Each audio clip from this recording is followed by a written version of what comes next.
Welcome everybody to another edition of Cup with Gup. Gup here on a beautiful Thursday. We got the Waste Management just kicking off not too long ago. Want to go through quick, maybe 101 on betting for some people, and then a little bit of the Super Bowl props. Talk about that. I'll do my showstoppers and stuff like that a little later. Put them out probably tomorrow. I think we should have most of the injury stuff clarified as far as key players. I think Brown, Watkins, and those guys. I think everybody that as far as weapons go, I think we're good except for just trying to figure out on Antonio Brown. I think everybody else is pretty much going to play, but definitely we'll deep dive into that. I did a pre-look this morning, getting everything put together now that golf locked up.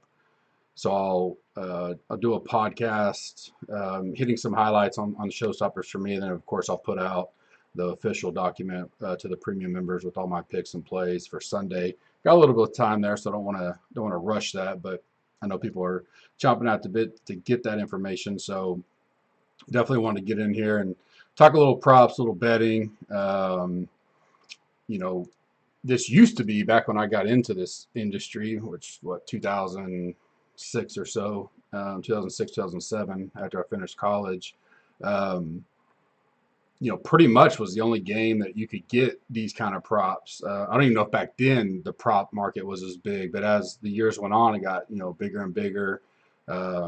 Jay, our buddy that runs Westgate, was kind of one of the first big guys that did open up a bunch of props in Vegas. I think he actually did it at Imperial, and then now it's obviously Westgate's kind of set the standard with him running it. Now everybody does it, right? I mean, but while it still is taking a step back, the as far as you can get props every day, every game, basketball, football, golf.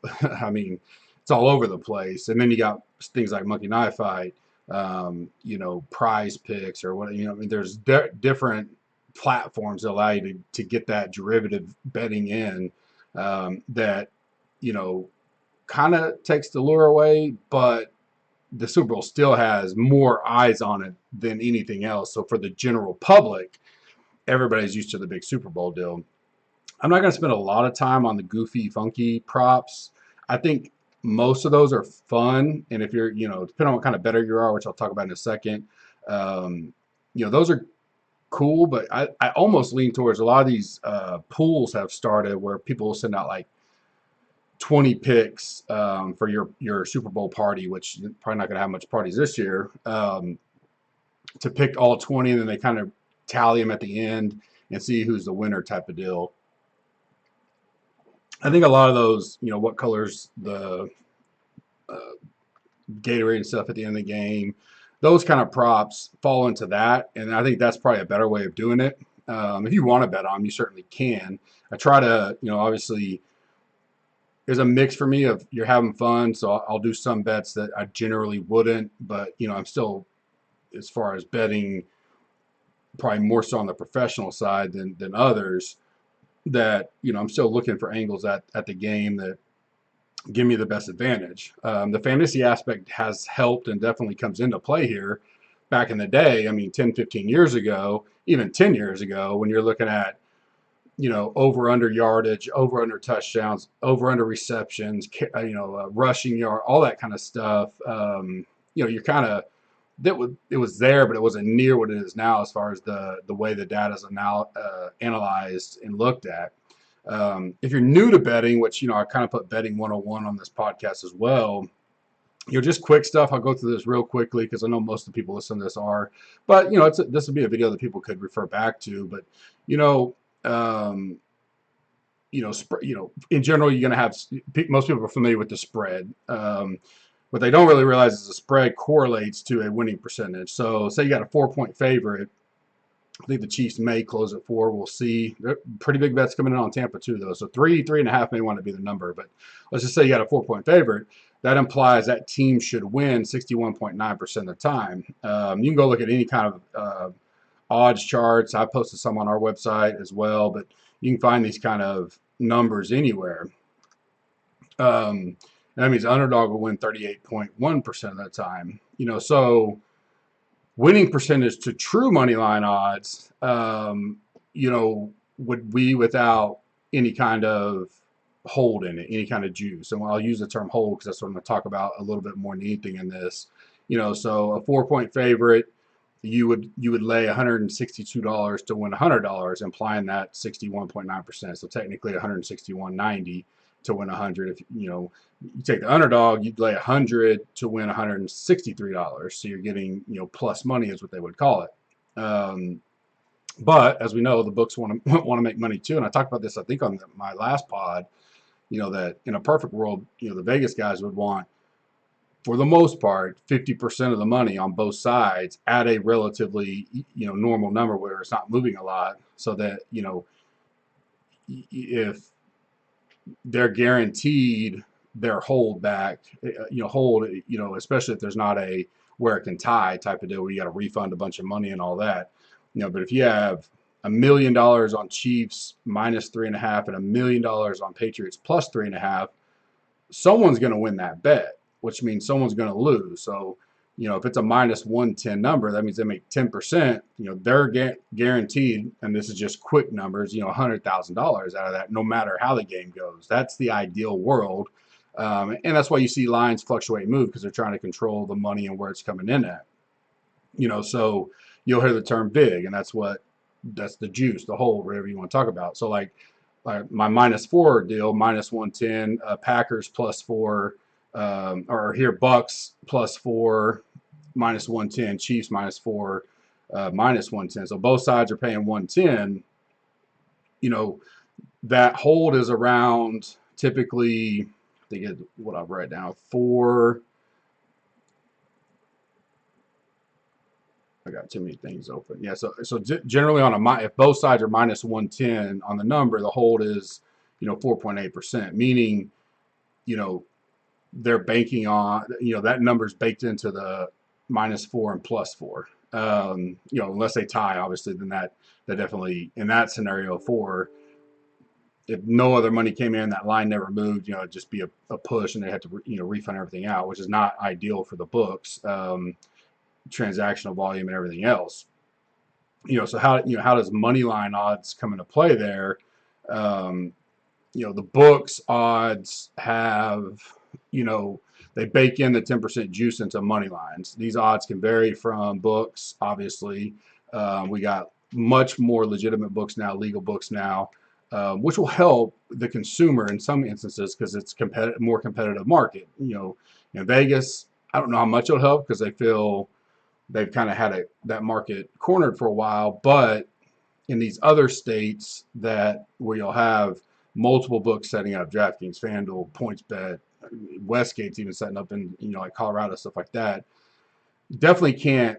At first, they can probably get away with it, but the smarter the consumer gets and starts shopping lines around, they know they have a competitive deal out there. Now, right now, they're giving away a bunch of free money and boost and promos and all that kind of stuff.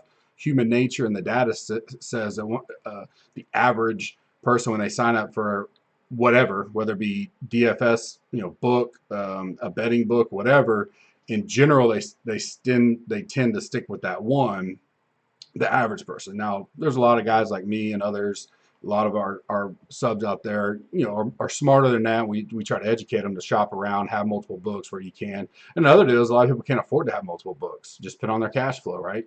They're $100, or if their bankroll is $500, they don't want to put 100 on 5 different books. It limits their betting. It just kind of depends on where they're going. But back to the money line odds, which has in the baked in juice. These odds can vary from book to book, like I said. So using our example of -4, you can see the true odds based on the winning percentage should be -162. Like I mentioned, what you'll see at a typical book is closer to -186. Hence the vig, the juice. And you can look up true money line odds versus the books odds. True money line odds on a favorite, on an underdog versus the books, odds on an underdog. So when they're talking about that money line, they'll bake in juice there. So if you go, if you just look at the probability odds of a team that's favored by 3.5 on the one I'm looking at, should be minus 154. Typically, you'll see, I mean, go look now. I bet the Chiefs, most places are 170, 175. And the Super Bowl is one of the best times to get money line odds because the books aren't as cautious. But on a week-to-week basis, they're baking in that juice on the money line odds, just like anything else, the VIG, if you want to call it that. I mean, they're going to do that. That's how they make their money. We talked about the spread type of deal, and that one way that they can control money flow or bets is you may see, and I think you may see it now at times. I saw it yesterday. I think you may see minus 3.5 Chiefs minus 120, which now means you're paying extra VIG to get that 3.5 number. And that could be for many reasons. Some reasons say, well, sharp money's coming in on the Chiefs. They don't want to move off that number. Or they may be fixing to move to 4, but before moving to 4, they just may say we'll add the juice to it. And if you want that 3.5 number, prime number right now, you got to pay extra big for it. Most of the time, most sharps and all that will tell you on a bets like that, it takes a lot to get someone to pay extra big on top of what's out there on the minus 110 in that spot, because it all adds up at the end of the day. And this is for your very much more professional into betting. They break it down to the percent of what every single point means as a percentage, and also what the juice means as a percentage. So 5 cents here, 5 cents there. If you're a big time bettor, 5,000 a game or something, it all adds up. So that thing's matter. Casual bettors, which most people are, not a big deal, but it's still something to keep in mind. I mean, you are paying a premium on some of that stuff, and it's definitely important. My biggest deal is it's important to shop around the numbers the best you can. Same with over-unders, anything like that. You can buy points. They'll allow that. Very rarely is that wise. I know when starting out young, I used to always think, man, if it's minus 2.5, minus 110, why would I not always buy it to 3? Typical VIG on that would be minus 135. And you just do the math in the long term, you start realizing, well, man, that may not be worth it to pay that extra 25 cents every time just for a half a point. It's just not mathematically worth it when you start doing all the numbers. For a casual bettor, common bettor, they'll see that and go, well, I just want 3. 3 is a common number, yada, yada. Most of the time, it's just not wise to pay up on that scenario. There's definitely ways, parlays and teasers and all that. And there's some good parlays that you can get out there. They obviously have their odds for a reason, but even those odds have the juice baked into them. And the parlay odds in general have come down in the last 10 to 12 years as the books have noticed sharper bettors getting at angles of that. Same way with teasers. Teasers at one end, the public, the books because the general public sees that as easy money because they're like, oh, if you're giving me an extra 6.5 points on all these games, how could it lose? And typically it does. But if you get a sharp guy in there that really knows what he's doing and can look around and he sees a line's priced wrong or has a lot of, prime numbers in it, so say 7.5, and I can tease it down to 1 or even 8.5, you can tease down to under through the 3, the minus 3, and you can get 4 or 5 games in a card like that. Especially NFL, it comes into play a lot more than college football. You can have some pretty good outs there, as a teaser bet. So they're not always avoid. I wouldn't say you always avoid teasers, but they can be.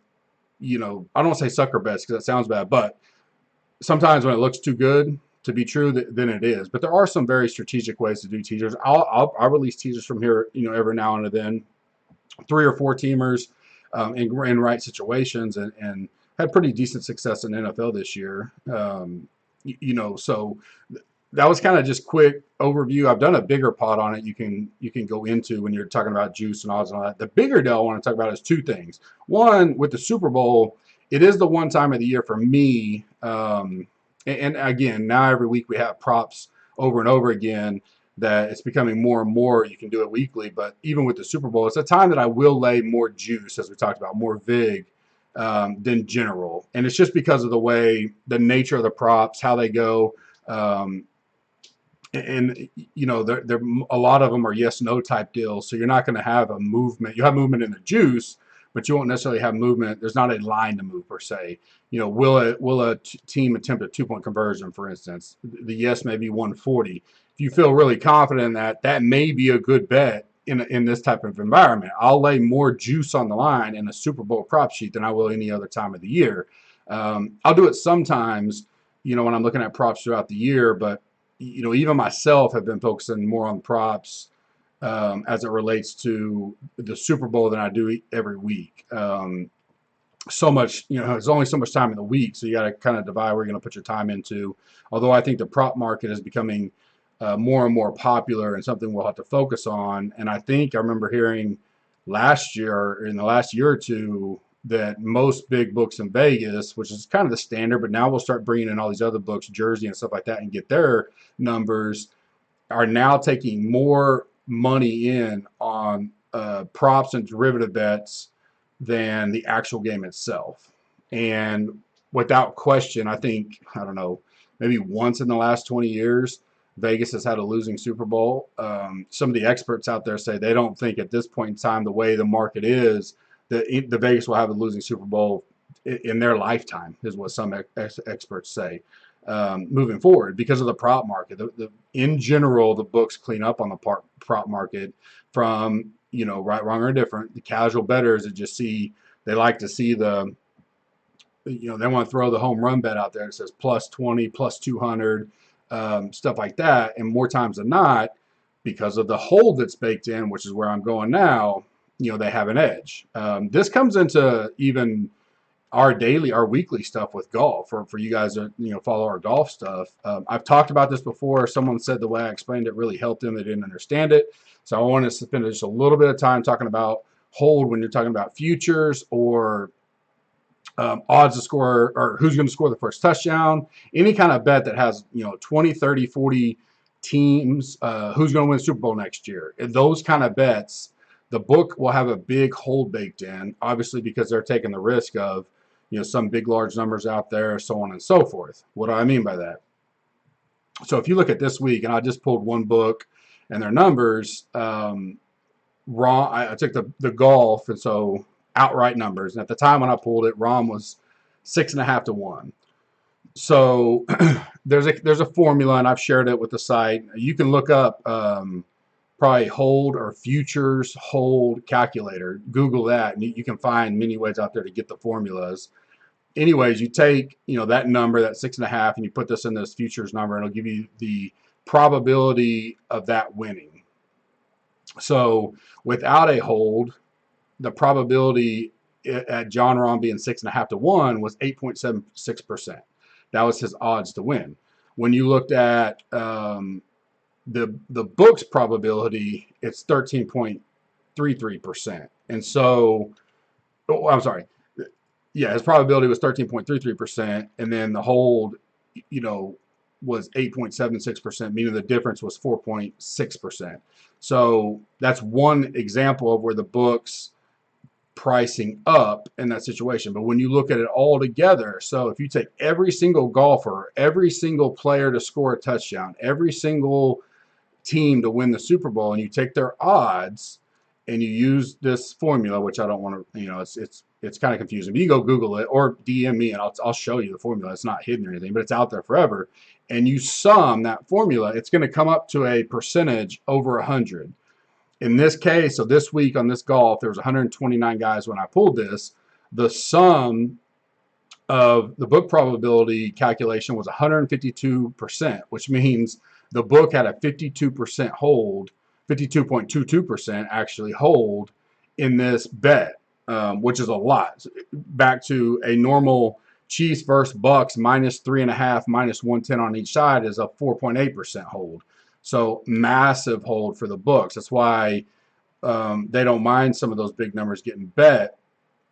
And most of it is in the guys up top. They're gonna, mark those guys up on the way you're betting them against the probability of them winning.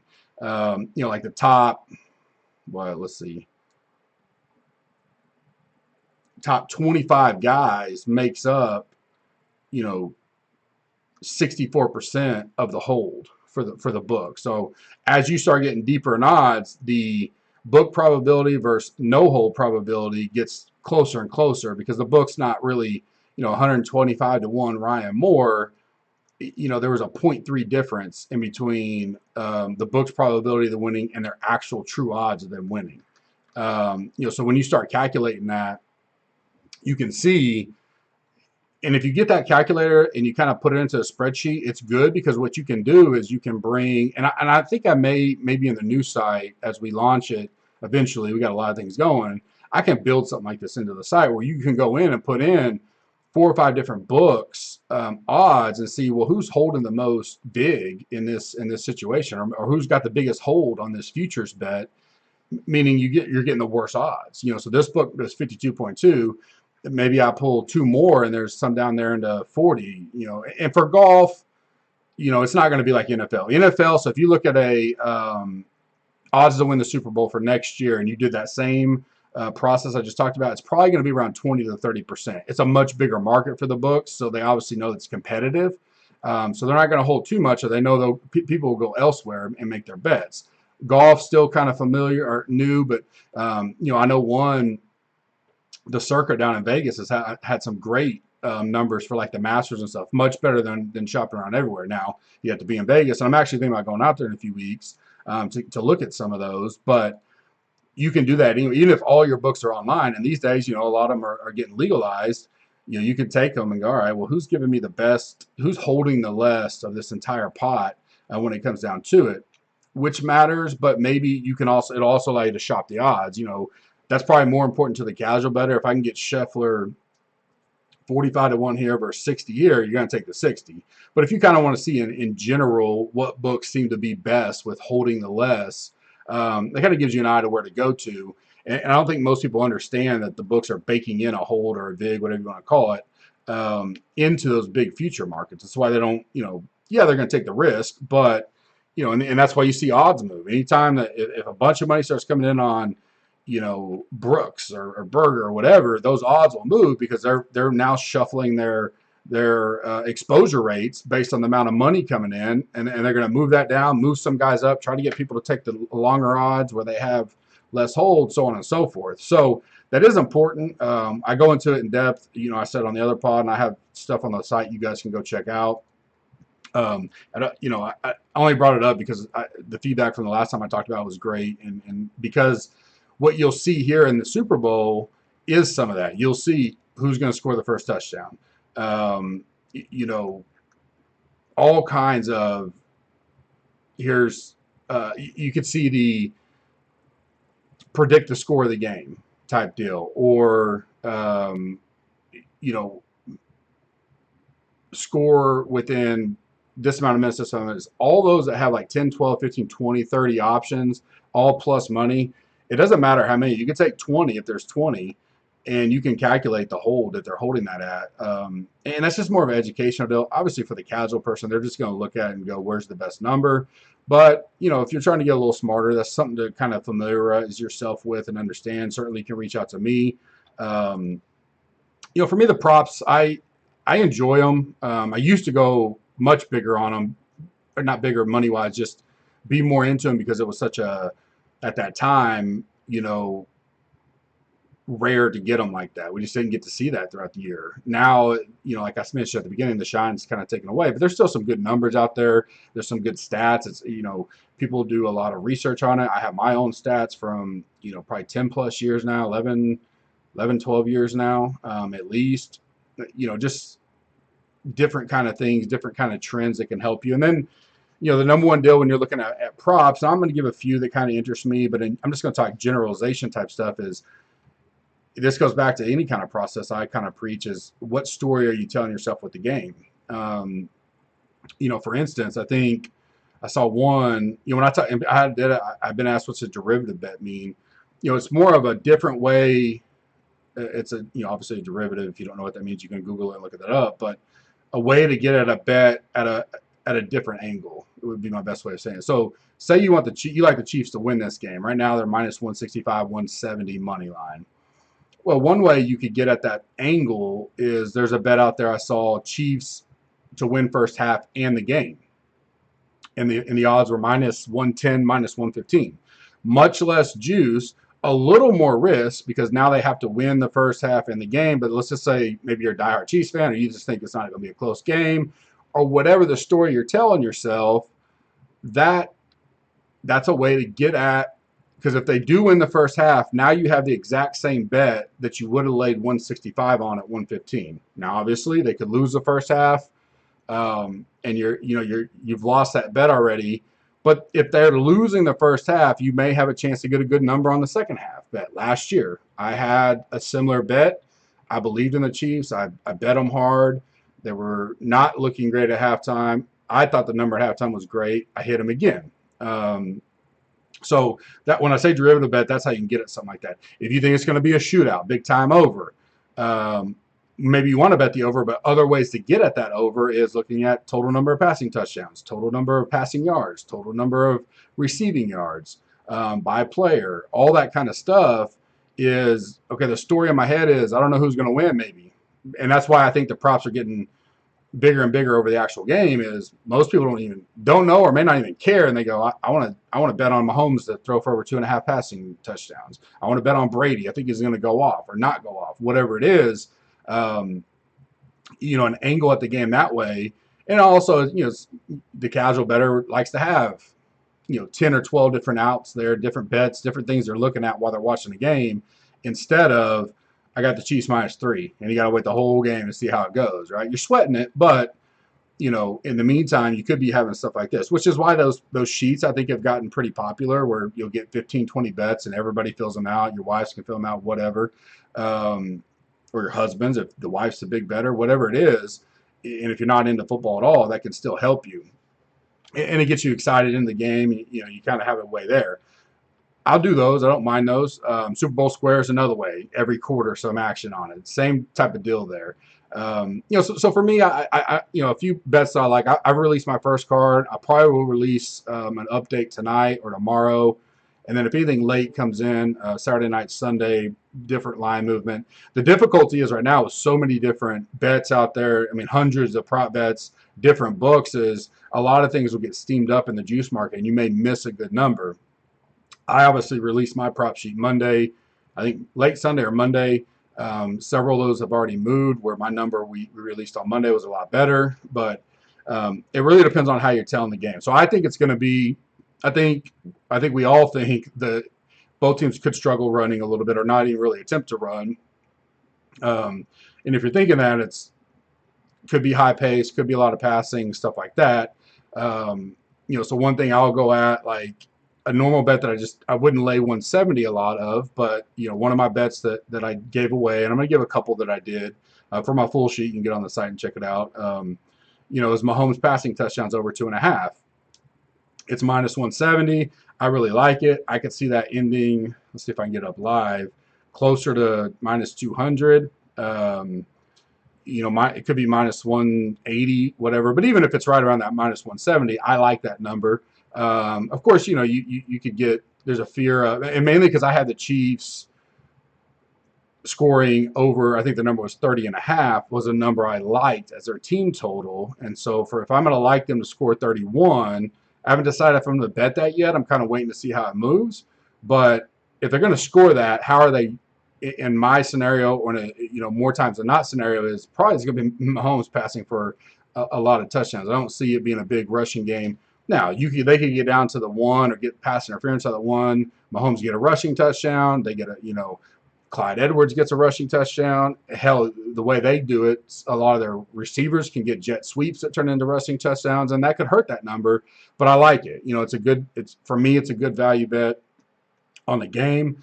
I think you could look at Tyreek or Kelsey's receiving yards and pick one that you like the most. I think one of them for sure, if the game goes away, I talk to myself, I'm like, one of these guys is for sure going to go over.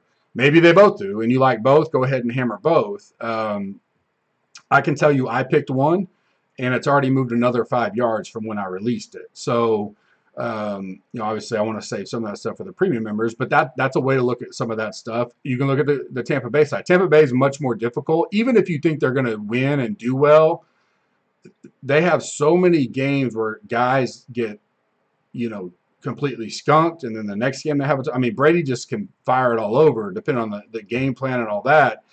That I trust that Kelsey and Hill combo to get theirs. I like both of their overs if you want to take it. If you're trying to limit your exposure, pick one of those. I think they're both good. Better than trying to pick between. First of all, we don't know about Antonio Brown, but if he's playing, Brown, Godwin, Gronk, Brate's come into it, Evans, now Scotty Miller. It may only take one catch, but that takes away. I mean, a lot of different ways for them to get at it. That a little bit harder to project, but a lot of their over-unders are a lot lower. So maybe you really like a guy, you like a scheme, the way you've looked at stuff, you could take one of theirs. That's not the worst thing in the world. You could get at it another way, reception. So, if you go look at the data, and we have still data up on our site from the NFL, looking at targets, target share, receptions on the year, stuff like that. Their game logs, we can look at their peaks, highs, and lows. You look at some of these guys. Brown may be since he's been there, more of a security blanket. So if he does play, maybe his over on receptions is a good play to get at. I think Kelsey and Hill, again, both those guys, I think you could do it. I like CEH potential receptions, mainly because I think, they got the offensive line issues, left tackles out, moving some guys around, quicker passes for Mahomes. Maybe he has to dump it off a little more with a little pressure, especially early in the game. I think his over-under when I last looked was 2.5. That's one I got my eye on. Take a look at it. One I'll give you guys for free I do love.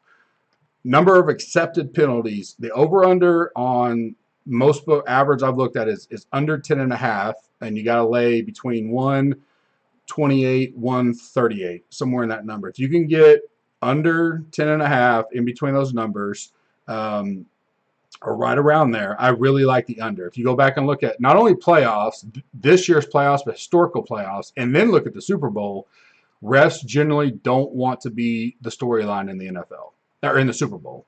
Playoffs, they don't want to, and you can kind of see the numbers are, if you look at year to date for both these teams, look at their playoff penalties called, and then look at Super Bowl history.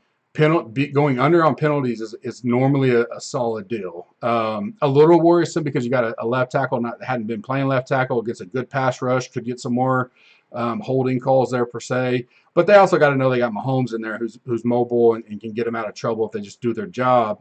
And the thing I like about this one, because you can also see just penalties thrown. This one, and I found it in 2 or 3 different books, it says accepted penalties. So we could have a penalty thrown that doesn't get called, right? Defensive holding, but Tyreek catches a 30-yard pass. That doesn't count because it didn't get accepted. They're going to take the 30 yards. So I really like that one. That's kind of the second one for me to give away to you. My third one to give away is from Mrs. Gup. She's been doing this. This is her 12th year on the national anthem. When she started, it obviously wasn't as near of a hot spot as it is now. This week makes it more interesting than ever because of I don't think as many resources on site to leak information of practice, but I'm sure there'll still be some there. It may come out. You'll see the line move up and down. She's actually going against the grain on this one. She's 9-1-1 in lifetime. Last 11 years, all documented, all been posted. She's 9-1-1. Her first loss ever was actually last year. She was 9-0-1 going into it. She's going to go over 1 minute and 59 seconds, and it's plus money right now at several different books. As we get closer, at some point you'll see that number start to move pretty sharp. And in general, well, I say that in the last 3 or 4 years, it's moved hard. Once you could kind of tell the practices had been done and timed, and maybe some people had inside information. Most books will limit this bet because of that, and some won't even take it no more because there's been controversy on. The year they said brave twice, and the year there were stumbling words, and when did it end, yada, yada. They've had to pay out both sides. It is a popular bet, so some will allow it. They just limit it. Most guys aren't betting a ton of money on a national anthem over-under. It's a fun one.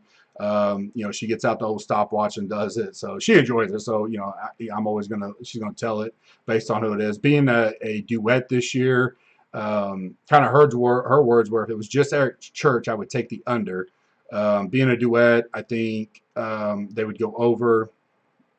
I've always listened to her because she listens to a ton of music and kind of knows the way that the singers normally sing it, and her record speaks for itself. So that's a good one to jump on if you want. She is going against the grain, so if you don't like that, don't put a ton of money on it.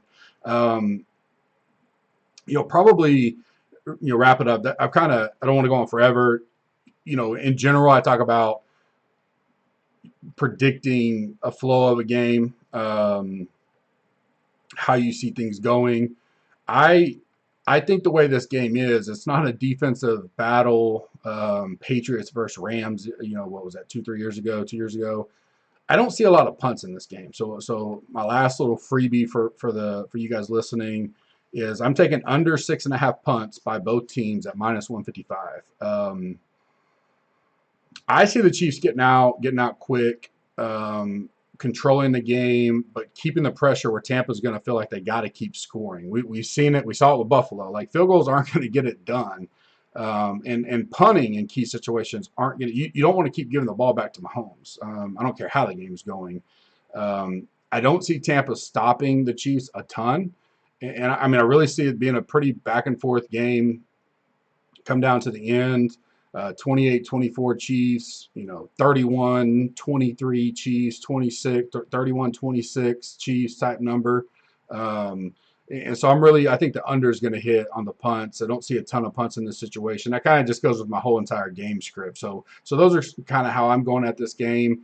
Certainly a million props out there, and I'll update my sheet on the site, as we get closer. I'll probably have my final one out tomorrow or Saturday. By that time, most of the market's going to be moved where I'm in my position that I want to be in. And you may ask, well, what's a good number?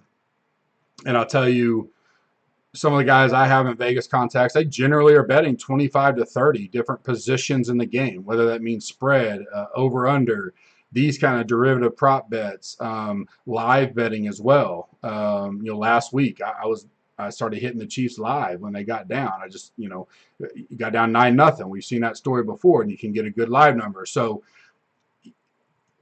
don't be afraid to be a little bit more out there this week, but certainly stay within your bankroll. So this is already banked into my season, my end of the year. I know what I'm going to spend on the Super Bowl and what I'm going to risk. I've had successful Super Bowls. Last year was a winning Super Bowl. I've released my biggest Super Bowl bet ever for this game, on the site. So I'm going to be well invested. I think it's going to be a great, great game. I think the golf tournament's going to be awesome on Sunday. We're going to have a stacked leaderboard. It's just exciting time, exciting week. It feels good. I hope we get to spring, kind of get out of the winter funk, and get rolling on some, obviously, golf next week. If you're not a member and you want to be a member, come check out the site. Use the code SMASH20, get 20% off any package. Tons of things coming out. The new site is in beta mode. We've launched the beta mode. We are testing it, dialing it in. It'll be out soon. It's going to be amazing. Tons of updates coming with it and after it. Can't wait. We're going to have our March to the Masters promo starting on Monday. I talked about this on the Smash. It started February 1st. So if you signed up or you upgraded to a full site starting February 1st, I'm sorry, that'll carry into this March to the Masters promo. Upgrades, I'm going to go back. Anybody that's been a loyalty member and you upgrade, I'll go back a little further. But new signups starting February 1st are going to be in the drawing. We've always given away a huge prize pack or a trip. Won't be doing the trip this year, obviously, for obvious reasons. But I'm putting together a nice little prize back, for a random winner off of signing up new and checking out our site. We appreciate your support and help. Hope you guys have a great rest of the day and a blessed weekend. Thank you. Goodbye.